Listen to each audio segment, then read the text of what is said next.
Hidden for centuries, Babylon was more than just walls and ziggurats. It was a city of secrets, opulent palaces, bustling markets, and whispered conspiracies.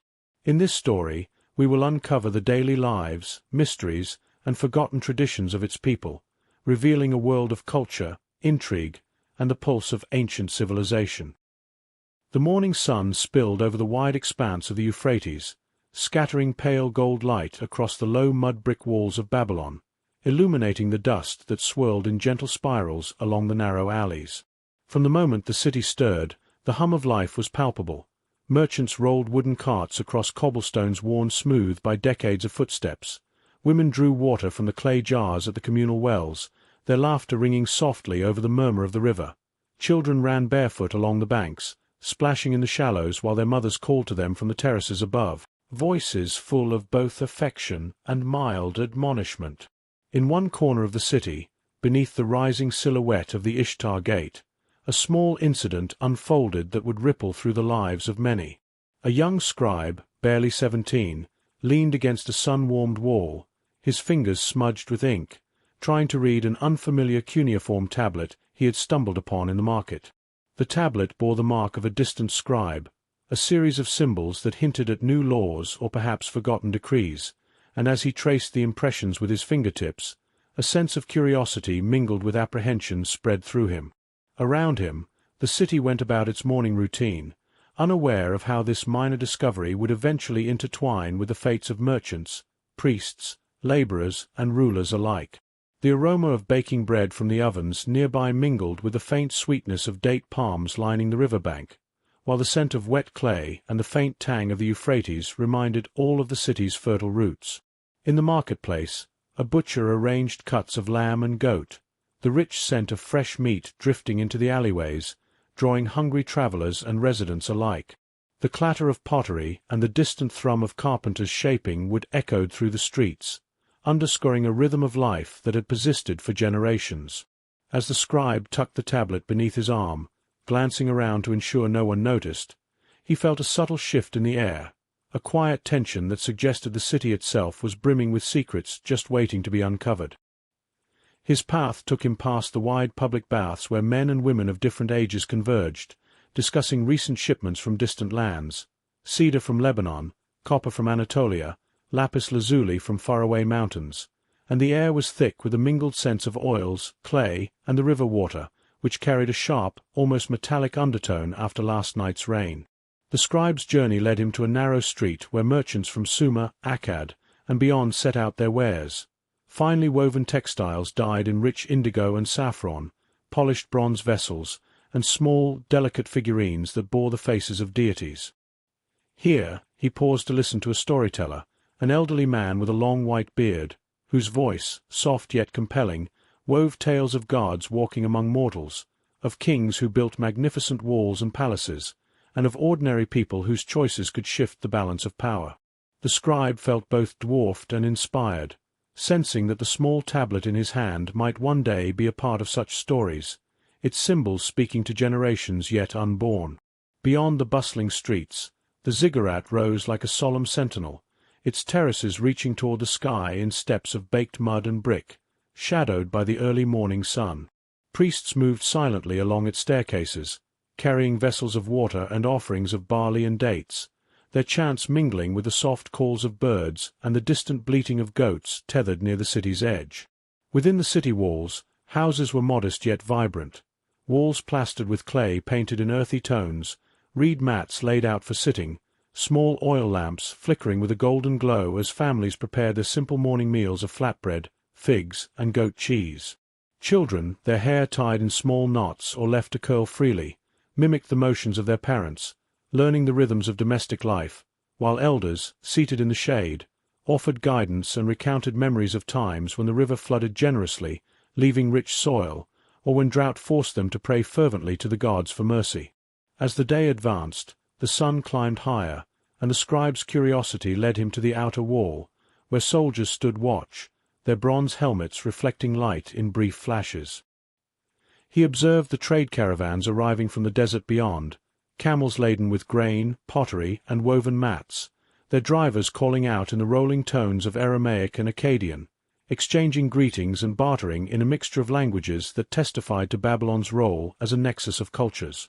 In the shade of a date palm, a group of women gathered, grinding grain on stone querns, exchanging news and gossip with gestures and laughter, and occasionally pausing to sip from shallow bowls of sour milk, the cool tang refreshing under the intensifying heat. The scribe, feeling the weight of the tablet, pressed it close and followed a narrow alley down toward the river, where small boats were tied to wooden posts, their sails rolled and ready for transport. Fishermen hauled in nets heavy with silvery fish, while merchants sorted their wares along the banks. The sound of flowing water mingled with distant hammering as shipwrights repaired hulls and oars, the rhythm steady and soothing, almost hypnotic. At the river's edge, he paused again, noticing the reflection of the city shimmering in the gentle current, and for a brief moment the hustle and clamor seemed distant, replaced by the simple music of water and wind. But even in that quiet, the city's undercurrent of tension was present. Nearby, a group of men whispered hurriedly, glances darting around, their discussion about debts, deals, and rivalries hinting at the shadows behind the sunlit streets. Traders who overreached in credit, scribes whose ink blurred over documents, and petty thieves who watched for opportunity. All were threads in a fabric that could tighten or unravel with small missteps. The scribe, unaware of the ripples his discovery might cause, traced the tablet symbols again, imagining the hands that had pressed them centuries before, and feeling an almost sacred connection to lives lived long ago, lives that had shaped the alleys, gates, and gardens he walked through now. As dusk approached, the warm glow softened the city's colors. Mud-brick walls turned amber, reed mats shimmered in deep ochre, and shadows stretched like quiet fingers along the streets. The smells of evening filled the air, bread roasting, herbs steeping in water, smoke curling lazily from cooking fires. Families gathered on terraces, sharing meals of barley soup, roasted vegetables, and dates, their voices mingling in a soft chorus of gratitude and contentment. The scribe found himself on a terrace overlooking the ziggurat, feeling both small and profoundly connected, the tablet a weight in his hands yet a bridge to stories untold. Lanterns flickered to life in the streets below, casting warm pools of light that danced with the shadows of passers-by, and a gentle breeze carried with it the scent of river mud, wildflowers, and distant incense from the temples. He realized that, although today had seemed ordinary, the tablet might be a key to understanding shifts in law, power, or faith, and perhaps even a spark that could ignite unexpected change. As night deepened, the city's noises softened into a lullaby of distant footsteps, the whisper of the river, and the occasional bark of a dog echoing from a nearby alley. Stars began to scatter across the sky like scattered grains of sand, and the scribe, holding the tablet close, felt both anticipation and trepidation. Tomorrow, he thought, he would show it to a teacher, a priest, perhaps even a merchant who travelled widely. But who knew what consequences might unfold from a simple curiosity? In that quiet twilight, Babylon seemed both eternal and fragile, a living organism of stone, water, and breath, holding centuries of secrets within its walls. And somewhere, in the hushed corners of the marketplace, in the shaded steps of the ziggurat, in the heartbeats of children playing along the riverbank, change had begun to stir. The tablet symbols, small and silent, waited to speak, and the city, unaware, held its collective breath for the story yet to unfold, a story that would stretch across alleys, temples, and palaces, entwining the fates of the powerful and the ordinary alike. And so, under the pale shimmer of the moon rising above Babylon, the scribe tucked the tablet beneath his cloak, feeling the pulse of the city resonate with his own, and in the distance, the soft chanting of priests mingled with the nocturnal murmur of life, carrying the promise of adventures, discoveries, and challenges that would soon ripple far beyond the walls, reaching even the quietest corners of everyday life, leaving all who dwelled here on the cusp of witnessing something greater than the sum of their ordinary days, as history itself waited to be written with the scratch of a reed upon clay, in the faint, eternal glow of Babylon's enduring spirit. The sun rose slowly over Babylon, painting the mud-brick walls in muted shades of amber and ochre, as if the city itself exhaled a quiet breath into the new day. The scribe, still holding the tablet close to his chest, navigated the labyrinthine streets with a mixture of caution and excitement, feeling the pulse of the city beneath his feet. The steady clatter of carts over worn stones, the low murmur of merchants arranging their wares, and the soft cooing of doves that had nested in the cracks of ancient walls. Word of his discovery, though not yet spoken aloud, seemed to linger invisibly around him, as if the tablet carried a faint aura of curiosity and consequence. Around the marketplace, the morning smells thickened. Freshly baked barley bread, pungent cheeses, roasted lentils, and the sharp, resinous scent of palm fronds used to line baskets of figs and dates. Children ran in circles between stalls, trailing sticks and laughter, while women in brightly dyed tunics called to one another over the clamour, their voices weaving together tales of weddings, river floods, and sudden illnesses, a tapestry of ordinary lives that made the city hum with vitality. The scribe's path led him to the great street that ran beside the Euphrates, where fishermen hauled in nets glistening with silver fish, and water sellers balanced heavy jars upon their shoulders, their rhythmic steps matching the murmur of the river. Here Babylon revealed its reach and scale. Caravans arrived from distant regions, laden with copper ingots from Anatolia, cedar planks from Lebanon, and lapis lazuli dusted with the blue of faraway mountains. Traders spoke in a dozen tongues, negotiating prices with gestures and careful intonations, blending their words into a symphony of commerce that resonated with the ebb and flow of the city. As the scribe moved closer to the ziggurat, he noticed a procession of priests descending the broad steps, carrying vessels of water and bowls of barley, their chants low and reverberating, a solemn counterpoint to the market's chatter. Each step seemed deliberate, measured, as if every movement maintained a delicate balance between the mortal and the divine. The tablet, tucked beneath his cloak, weighed more heavily now, not in physical terms, but in the sense of responsibility it carried. Each pressed symbol a thread connecting him to decisions, decrees, and rituals that had shaped generations, each symbol a whisper from hands long turned to dust. In the shadow of the Ishtar Gate, a festival was quietly preparing to unfold.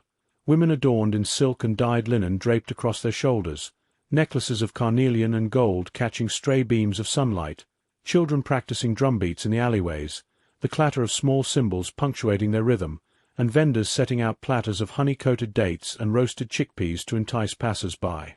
Music, too, rose in soft waves. Lyres strummed in quiet courtyards, flutes breathed airy notes into narrow streets, and occasional voices lifted in lilting chants, hymns to Ishtar or Marduk, blending devotion with daily life in a melody that defined the soul of the city. Yet amidst the celebration, there were undercurrents of tension, the subtle shadows that always threaded through Babylon's bright exterior. Debt collectors roamed the narrow lanes, their hands resting lightly upon rods that promised enforcement. Disputes over land or water ownership flared in hushed arguments at doorways, sometimes escalating to heated confrontations, and strangers, with eyes sharp and calculating, moved with intent, seeking opportunity in the city's wealth and movement. The scribe, aware but cautious, wound his way past such scenes, feeling the subtle interplay of hope and caution, of opportunity and risk, that marked life in this thriving center of civilization. He paused near a small tavern where the scent of roasted lamb mingled with the tang of fermented barley, and inside, a group of men discussed politics, trade, and the recent arrival of a foreign envoy, their gestures animated, voices rising and falling like the river itself. The scribe's curiosity compelled him forward, toward a courtyard shaded by palm fronds and oleander, where a teacher of cuneiform, an older man with deep lines etched by sun and ink, awaited those eager to learn. The teacher's gaze, sharp yet patient, fell upon the tablet, and he traced its markings with fingers roughened by years of handling clay, murmuring observations that suggested a connection to a recent series of royal decrees or perhaps an overlooked amendment in a set of trade laws. The scribe felt a thrill mixed with apprehension. The knowledge he carried might open doors or stir conflict, might reach the ears of powerful merchants, priests, or even the king himself. Beyond the city walls, the fields stretched in muted greens and browns, dotted with labourers bending over barley and wheat, their sweat glistening in the rising sun, while oxen plodded slowly, pulling wooden ploughs, leaving furrows that would sustain the city's bread for months. Women bent over baskets, washing grain or tending goats, their songs soft yet enduring, carrying stories of family, loss, and dreams that intertwined with the rhythm of the seasons. As the day progressed, caravans returned, bearing goods and news from distant lands, silk from the east, fine pottery from the south, exotic spices whose aroma filled the alleys, hinting at tastes and stories beyond the river's horizon. In the bustling market, children sold small trinkets to supplement household income, their voices high and insistent, their laughter occasionally interrupted by the bark of a guard or the clatter of a cart tipping slightly on uneven stone. And still, the tablet remained a silent companion, heavy with untold narratives, its symbols offering glimpses into governance, trade, or perhaps the subtle tensions that rippled between Babylon's many districts. By late afternoon, the city's pulse shifted. The sun softened, casting long shadows across the walls and streets, and families gathered once more, sharing meals of lentil stew, flatbread, dates, and fresh goat's milk. Conversations turned reflective, recounting moments of joy, mourning losses, or debating the meaning of recent events, small discussions that collectively mapped the city's emotional landscape. Along the river, fishermen hauled in evening catches, their nets heavier now, the silver scales glinting in the fading light, while boatmen guided small craft against the gentle current, singing low, almost imperceptible tunes that mirrored the river's rhythm. The scribe, still carrying the tablet, found a quiet bench near the riverbank, and as the breeze ruffled his hair, he considered the paths his life might take. He imagined sharing the tablet with the teachers and priests, seeing how its contents might shift understanding of law, trade, or ritual. But with that thought came awareness of the risks. Misinterpretation could cause conflict, and knowledge in the wrong hands could bring trouble. As twilight descended, lanterns began to illuminate the streets, casting amber reflections on the river's surface, while the calls of nocturnal birds punctuated the hush of the approaching night. The scribe's thoughts drifted to the wider world beyond Babylon, deserts that swallowed travelers, mountains that promised rare minerals, and distant cities that buzzed with their own stories, each thread potentially entwined with the tablet's secrets. In the quiet of the evening, a faint whisper of intrigue reached his ears. A merchant, speaking softly to a traveler from afar, mentioned rumors of a lost decree, a forgotten law, and a royal messenger who would soon arrive to investigate trade irregularities. The scribe's pulse quickened, a sense of destiny mingled with uncertainty. He realized that the city, with all its rhythm, beauty, and undercurrents of tension, was about to change in ways subtle and profound. And as the stars shimmered above the Euphrates, reflecting the flickering lights of homes and temples, the scribe tucked the tablet carefully beneath his cloak, sensing that tomorrow would bring not only new discoveries but choices that might ripple far beyond the walls of Babylon, touching the lives of merchants, priests, laborers, and rulers alike, weaving a story of ambition, curiosity, and the delicate balance between knowledge and consequence, a story that would unfold quietly, persistently, and inevitably across the alleys, marketplaces, and sacred spaces of a city poised on the threshold of transformation, waiting for the next chapter to be written in clay and ink. The following morning, Babylon awoke under a pale, misted sun that softened the sharp outlines of the mud-brick walls and gave the streets a golden, almost dreamlike hue. The scribe, restless with anticipation, moved through the market once more, carrying the tablet carefully beneath his cloak, its weight now as much a burden of possibility as of clay and ink. Around him, life continued with an easy rhythm. Women carried baskets of fresh dates and figs, the air heavy with the rich sweetness of fruit mingled with the earthy aroma of recently turned soil. Men guided oxen through narrow streets, the leather of their harnesses creaking softly, while merchants called out in a chorus of Aramaic, Akkadian, and Sumerian, haggling over fine cloths dyed deep indigo and saffron, or small bronze figurines shaped like lions and gods. Children, still barefoot, darted between legs and carts, laughing and squealing, their energy a sharp contrast to the measured movements of the adults who worked and traded. The scribe paused near a fountain, its water spilling gently from carved lions' mouths into a shallow basin, shimmering with flecks of sunlight, and watched as a group of women rinsed woven mats, their hands moving in practiced rhythms, the sound of water and soft conversation weaving into the city's ever-present murmur. He thought about the tablet, tracing the indentations in his mind, imagining the hands that had pressed them, imagining the stories they held of trade disputes, temple offerings, and perhaps even the quiet rebellions of men and women whose voices might otherwise be lost to time. As he walked along the Euphrates, the scent of wet clay and river mud mingled with smoke from the ovens of nearby households, carrying with it the tang of barley bread and roasting lentils, and the occasional sharpness of roasted fish. Fishermen hauled nets heavy with silver-glinting fish, their voices calling out counts and prices, while boatmen adjusted sails and ropes, sending small craft gliding against the gentle current, a movement almost meditative, punctuated by the soft slap of water against wood. In the workshops along the street, carpenters shaved and planed wood, the scent of fresh cedar rising to mingle with the tang of metal from bronze smiths hammering ingots into tools, vessels, and ornaments.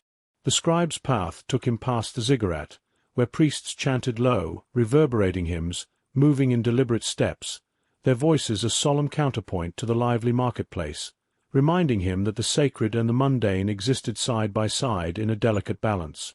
At midday, the sun climbed high, burning through the soft haze and casting crisp shadows on the streets. Families gathered in shaded courtyards to share simple meals, flatbread stuffed with lentils, fresh goat cheese, dates, and pomegranate juice, their conversations drifting to matters both light and grave. Marriages, losses, the price of grain, and rumors of distant conflicts. In one courtyard, a group of women compared patterns in dyed fabrics, their fingers tracing intricate designs that spoke of generations of artistry, while children played at their feet, imitating the gestures of their elders, learning the subtle ways of commerce and domestic life in the process. The scribe found a quiet corner near a small temple dedicated to Marduk, the bricks still warm from the sun, and there he examined the tablet once more. A passer-by, a merchant from the south, paused to exchange words, speaking in a low, careful voice about a caravan soon to arrive from Uruk, carrying spices and pottery, and about a minor dispute over a recently constructed canal that had left some farmers anxious over their irrigation rights. The scribe listened, realizing that even small events, the arrival of a caravan, a mismanaged waterway, could ripple through the city, affecting merchants, farmers, and temple officials alike. As the day waned, the sun's light softened to amber and ochre once more, shadows stretching along the walls, the smell of evening meals drifting from homes, roasted lamb, lentils simmering in clay pots, and sweet, spiced date cakes. Lanterns began to flicker to life in alleyways, casting warm pools of light that danced on the river's surface. The city settled into a gentle rhythm, the day's clamor replaced by quiet chatter, the occasional laugh, the soft steps of those returning home. The scribe, sitting on a bench near the riverbank, felt a subtle shift in the air, an anticipation that seemed to flow from the ziggurat down to the smallest alley, touching merchants, priests, children, and laborers alike. Somewhere, a distant bell chimed, and the murmuring of voices carried on the gentle night breeze, mingling with the whisper of the Euphrates.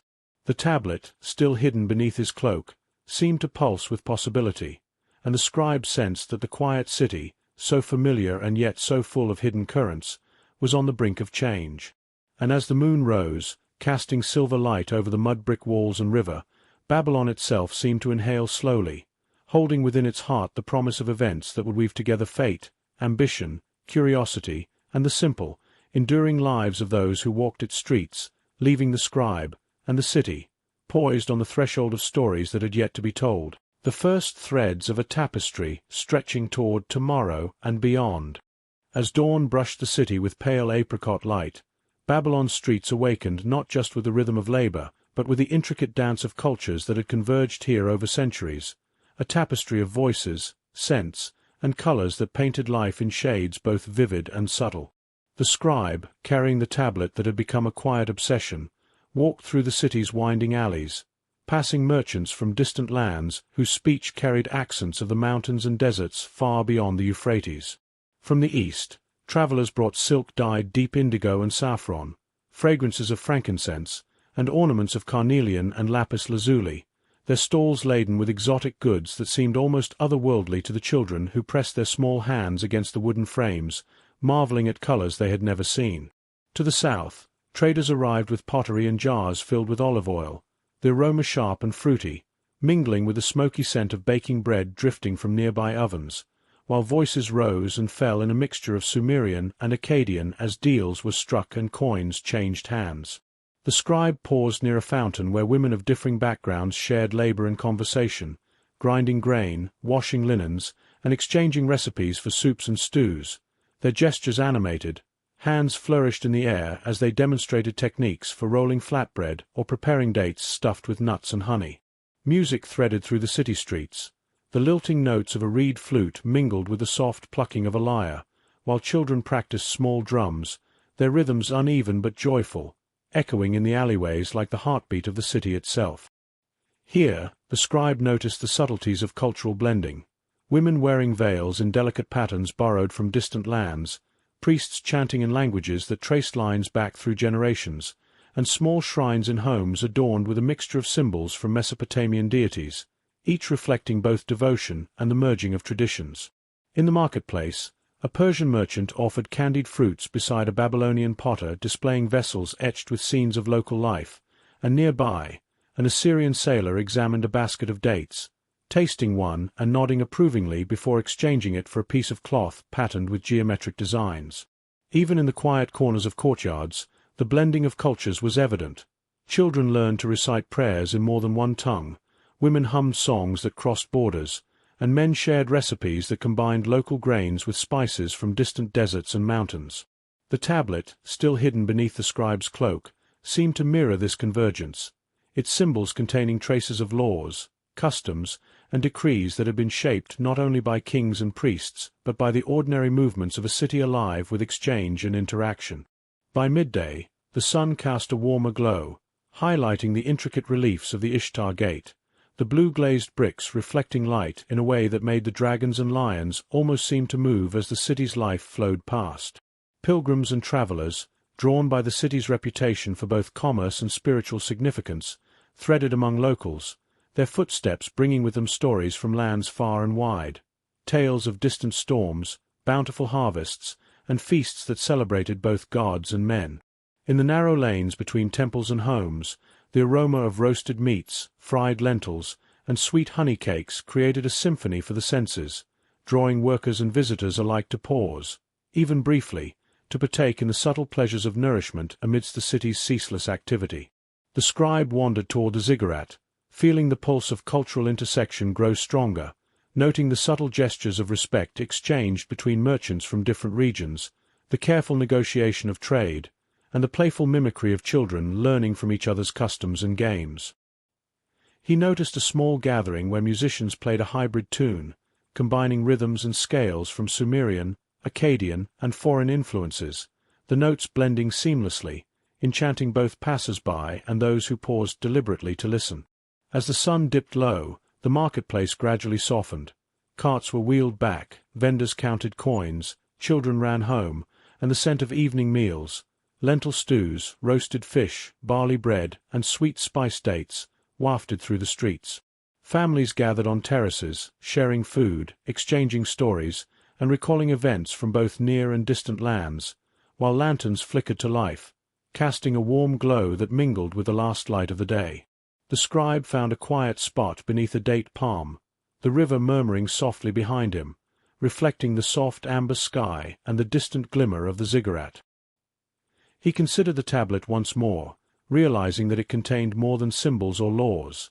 It carried echoes of trade agreements, familial arrangements, and the subtle negotiations of a city where diverse peoples had to coexist, collaborate, and sometimes compete. The tablet seemed to hum with life, a mirror to Babylon itself, where cultures met and merged, creating something both enduring and fragile, rich with beauty and shadow. And as night settled fully, the soft cooing of doves, the distant bark of a dog, and the occasional laugh from a family enjoying their evening meal wrapped the city in a gentle embrace. The scribe, still clutching the tablet, felt a quiet anticipation, knowing that the next day would bring not only fresh discoveries but new encounters, challenges, and perhaps glimpses of secrets hidden deep within the city's walls. Babylon, alive with the melding of languages, scents, tastes, and sounds, seemed poised on the brink of change, a living testament to the power of human connection, and the tablet, small and silent, waited patiently to reveal the next ripple it would send through this intricate web of lives. As the first light of dawn seeped through the city walls, Babylon revealed not only its beauty and vitality, but the shadows that lingered beneath its golden veneer, the subtle tensions and dangers that threaded through its alleys and marketplaces like invisible currents. The scribe, tablet still clutched beneath his cloak, sensed these currents as he moved through the waking city. A group of men in a narrow alley exchanged whispered words, glances darting to the edges of the street as if aware of unseen observers. Merchants haggled fiercely, the strain of debt and competition sharpening voices and gestures, and at the gates, soldiers kept watch with stoic eyes, aware of both the promise and peril that flowed through every caravan and traveler. The smells of the day mingled with an undertone of unease. Smoke from cooking fires, sweet honey and dates, rich roasted meats, all carried alongside the tang of wet mud and the faint metallic scent of the river, blending comfort with a hint of uncertainty. In the marketplace, the scribe noticed a merchant from the north quietly removing a pouch of coins from his belt, his eyes scanning for opportunity or threat, while a young thief darted between stalls, nimble and calculating, the soft swish of his tunic against the warm stone echoing faintly in the alleys. Even ordinary tasks held a potential for conflict. A farmer argued with a water-bearer over irrigation rights, their voices rising and drawing the attention of nearby traders. In another corner, a woman discovered her basket of dates missing, suspicion flickering across the faces of neighbors who had otherwise shared daily routines with ease. The ziggurat, towering and solemn, seemed to watch over these exchanges, its baked mud terraces catching the first rays of sunlight, the priests moving in measured steps, their chants vibrating softly through the air, a reminder that divine oversight was sought even in the midst of mortal tension. The scribe, feeling the weight of the tablet grow heavier in his hands, reflected on how knowledge and curiosity could become both a tool and a liability, how the smallest discovery could ripple through this web of ambition, survival, and subtle rivalry. Outside the city walls, the fields and canals that fed Babylon were alive with toil, and here too danger persisted. Oxen stumbled along muddy paths, crops risked being overwatered or left parched, and disputes between laborers over share and duty flared into sharp words that threatened the fragile balance of cooperation necessary for survival. Even as the aroma of cooking filled homes, a faint sense of scarcity lingered. The price of barley had risen with a poor harvest upriver, and households measured every handful of grain, calculating meals with careful attention, the smell of baked bread mingling with anxiety and sweat. By midday, the city's usual bustle carried an edge. Traders moved with purpose, eyes sharp, scanning for advantage. Guards shifted positions, alert to rumors of thieves or discontented workers, and the scribe himself found his path intersecting with those whose motives were unclear, merchants and officials whose smiles did not always mirror their intentions. Yet amidst this, moments of humanity persisted. A mother offered her child a slice of date cake, sharing sweetness despite scarcity. An elderly man taught a boy to read cuneiform symbols, his voice gentle despite the heat of the day, and musicians played in shaded courtyards, their melodies threading calm through the tension of commerce and daily survival. As the sun began its descent, shadows lengthened along the walls, and the smells of evening prepared to replace those of morning. Roasted lamb and fish, lentil stews simmering over clay pots, barley bread warm and fragrant, mingled with the smoky tang of firewood. Lanterns flickered to life, casting amber pools of light in alleyways, illuminating faces lined with fatigue and resilience, while distant drums and chants from the temples reminded all that the sacred and profane coexisted in constant dialogue. The scribe, finding a quiet spot near the riverbank, watched as merchants and travelers concluded deals, as children played along the edge of the water, and as families gathered on terraces, sharing food, stories, and laughter, their voices carrying softly across the gentle current. The tablet, hidden and silent, seemed to thrum with quiet potential, reflecting the city itself, capable of remarkable beauty, human connection, and enduring culture, yet ever vulnerable to ambition, misfortune, and the unpredictable stirrings of those who walked its streets. As the moon rose over Babylon, casting silver light across mud-brick walls and river currents, the scribe felt both awe and apprehension. He understood that the city's brilliance existed alongside its perils, that even in the most ordinary exchanges lay the seeds of conflict, loss, or revelation, and that the tablet he carried might be at the center of such ripples. and as night settled fully, wrapping the city in quiet and shadow, the distant call of a dog, the soft cooing of doves, and the murmur of the Euphrates seemed to whisper that the balance of light and dark, hope and danger, comfort and tension, was never static in Babylon, that every day held the possibility of change, and that tomorrow would carry new choices, new discoveries, and perhaps a brush with forces unseen but deeply felt in the pulse of the city itself, leaving the scribe perched on the edge of understanding, aware that the next day would bring a revelation that could alter not only his life but the rhythm of Babylon itself. The morning in Babylon began with a quiet hum, the city stirring gently as though breathing in anticipation of the day ahead, and the scribe moved through streets now familiar yet ever-changing, absorbing not only the sights and smells but the intricate human rhythms that define the life of a metropolis where every alley, courtyard, and canal held its own story. In the bustling marketplace, merchants set out baskets of pomegranates glistening with dew, piles of figs dusted with powdered honey, and earthen jars of olive oil whose subtle aroma mingled with the scent of roasted lamb and flatbread baking in clay ovens, while children wove between stalls, their laughter like delicate bells against the low murmur of conversation. Along the river banks, fishermen hauled in nets heavy with silver-scaled fish, the sun glinting off each glimmering scale as they negotiated prices with the boatmen who guided vessels laden with spices, woven fabrics, and carved wooden goods from distant cities, creating a sense of movement that stretched beyond the immediate horizon. In courtyards shaded by date palms and oleander, families gathered to share breakfast. Lentil stews simmered overnight, barley cakes still warm, honey-sweetened figs, and goat cheese carefully portioned, and the scribe observed the subtle ways in which people connected. Neighbors exchanged advice on crop rotation, mothers taught daughters the precise method of kneading dough for the softest flatbread, and elders recounted stories of ancestors who had first settled along the Euphrates, their words steeped in history yet alive in the present moment. The city's social fabric was equally apparent in workshops tucked along side streets.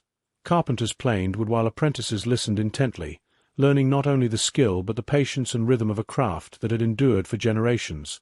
Potters shaped clay into vessels whose forms balanced practicality with artistry.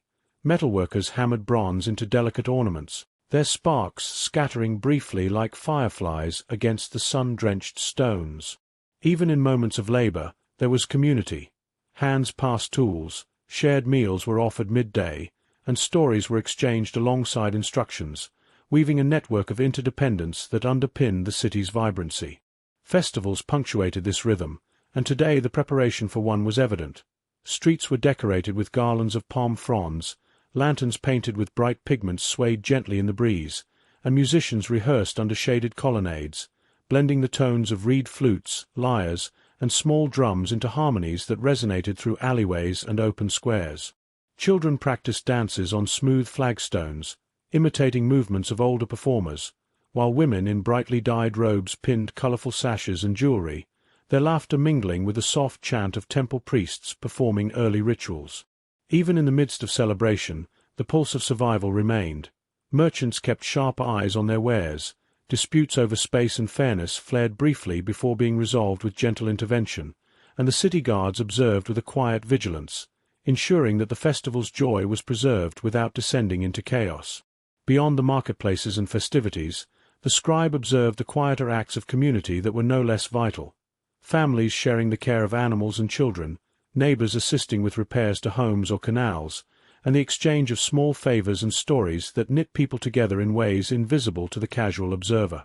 The tablet, resting securely beneath the scribe's cloak, seemed to echo this balance between individual effort and collective life, containing within its symbols not only decrees and trade records, but the subtle history of human connection, negotiation, and cooperation that had allowed Babylon to flourish through generations.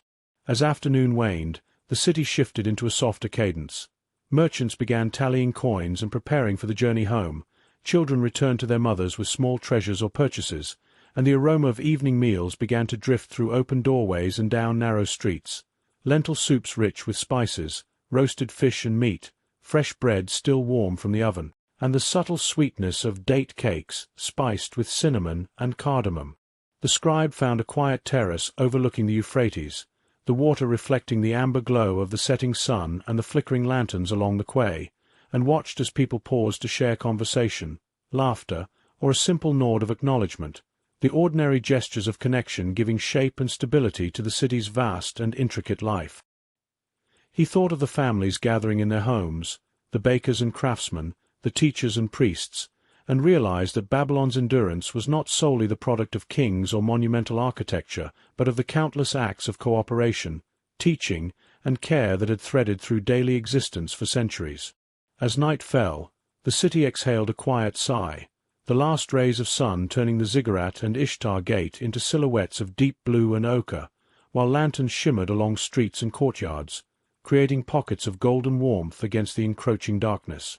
From the distant temples came the soft, low chants of priests, a steady and comforting rhythm, while children still played in sheltered courtyards, their laughter mingling with the gentle lap of water against boats, and the occasional call of a dog or the cooing of doves.